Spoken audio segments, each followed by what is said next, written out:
အားလုံးပဲမင်္ဂလာပါကျွန်တော်ကတော့တကောပကွီတို့ဖြစ်ပါတယ်ကျွန်တော်တို့မျိုးဒီလိုမျိုးပေါ့နော်ဝဲလိုက်နိုင်ခြင်းနဲ့ညီကိုတွေရှိလားဗျညီကိုတွေရှိရဆိုရင်တော့ဘယ်လိုလုပ်ရမလဲဆိုရင်တော့ပေါ့နော်တချို့ကတော့ပြောတယ်ပေါ့ကျွန်တော်အဲ့ဒါလေးကိုအရင်ဆုံးရှင်းပြချင်ပါတယ်တချို့ကတော့ဒီလို boss server ဆော့တယ်လို့ဟိုဗာလဲပြောမှဆိုတခြားဟာဒီကလွယ်တဲ့ server တွေဆော့တယ်ဆိုတာလုံးဝမလုပ်သင့်ပါဘူးဘာလို့လဲဆိုတော့မွန်တုံးကအခုအဲ့ဒါတွေကိုမြင်ပန်းပါတယ်အဲ့ဒါမျိုးပြောချင်ပါတယ်ကျွန်တော်ပြီးတော့ဘာလို့လဲဆိုတော့ကျွန်တော်လိုအပ်တဲ့ဟာတွေကိုတကယ်ပြောပြမယ်ပေါ့နော်လိုအပ်တဲ့ဟာတွေက scale လိုအပ်တယ်ပေါ့ scale ဆိုတာဘယ်လိုမျိုးလဲဆိုတော့ဟိုကျွယ်တဲ့ scale ကိုပြောချင်တာမဟုတ်ဘူးပေါ့နော်ကျွန်တော်ပြောချင်တာကဘာလဲ enemy ကဘာမှရှိတယ်ဘာညာကိုကောင်နေပဲဖြစ်ဖြစ်ဒါမှမဟုတ်ကိုရန်ကပဲဖြစ်ဖြစ်သိအောင်ရင်လောက်ကမယ်ပေါ့နော်ပြီးတော့ map ကိုဒီ map ဘောကတေးလေးကိုအရင်ဆုံးကြည့်ရတယ်ပေါ့နော်အဲ့မှာ map တေးလေးကိုကြည့်မှ enemy ဘယ်နာရှိလဲဆိုတာသိတာပေါ့နော်တကယ်လို့ enemy က vision ပျောက်သွားပြီဆိုရင် तू က ESP တော့မဟုတ်6 lane ကိုကန်ဖို့များပါတယ်ဟုတ်ကဲ့early game မှာ enemy က hyper mission ပြောက်သွားပြီဆိုရင် ESP တော့မဟုတ်6 lane ကိုနှစ်ခုကိုကန်ကျင်ကန်ပါတယ် तू ကတစ်ခုပဲကန်တာပေါ့နော်နှစ်ခုလုံးတော့မဟုတ်ပါဘူးအဲ့တော့ကျွန်တော်အခုပကွီတိုကင်ကြီးကိုတခါလေးပြပါမယ်ဆိုတော့ကျွန်တော်အခုစတင်ပြီးမှတော့ကျွန်တော်သုံးနေကြ item တွေပေါ့နော်ကျွန်တော်သုံးနေကြ item တွေကဘာလဲဆိုတော့ပွဲဆိုင်ဒီဖက်နက်လေးပေါ့နော်အရင်ဆုံးဆက်တယ်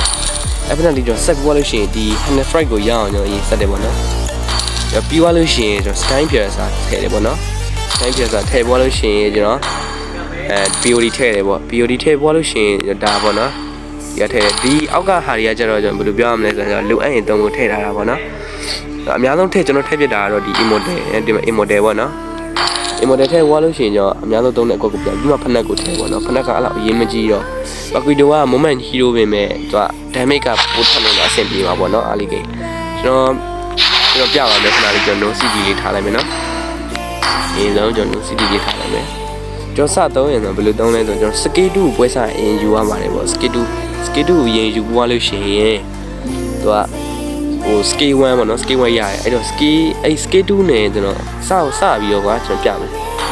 စပြီးတော့ကျွန်တော်ဒီနေရာလောက်ရောက်ပြီဆိုရင် skate 2တစ်ချက်ထိုးရနိုင်မယ်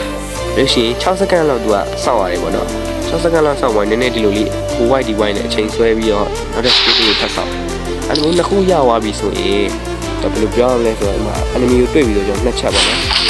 အဲ့လိုနှစ်ချက်ထိုးရတာဒါကြတော့မျိုးပွားကြီးဆိုတော့နော်ကျွန်တော် damage boss နဲ့ချက်ပြမယ်နော်ခုနနှစ်ချက်ထိုးသွားလို့ရှိရင်ကျွန်တော်တို့ဒီမှာ enemy ကိုအဲ့လိုနှစ်ချက်ထိုးလိုက်ထိုးသွားလို့ရှိရင်ဟိုလက်ပြင်လည်းပြန်လို့ scale 1ရအောင်စောင့်ပါနော် scale 1စောင့် scale 2နဲ့တွေ့တော့ scale 2နဲ့တွေ့တော့မှရင်ဒီလိုတော့ချက်ပြန်ပြီး scale 1ထိုးသွားလို့ရှိရင်လောက်ပြတော့တဲ့ ultimate style လေးကိုပြမယ် ultimate ရပြီဆိုရင်ကျွန်တော်ပြမယ်နော်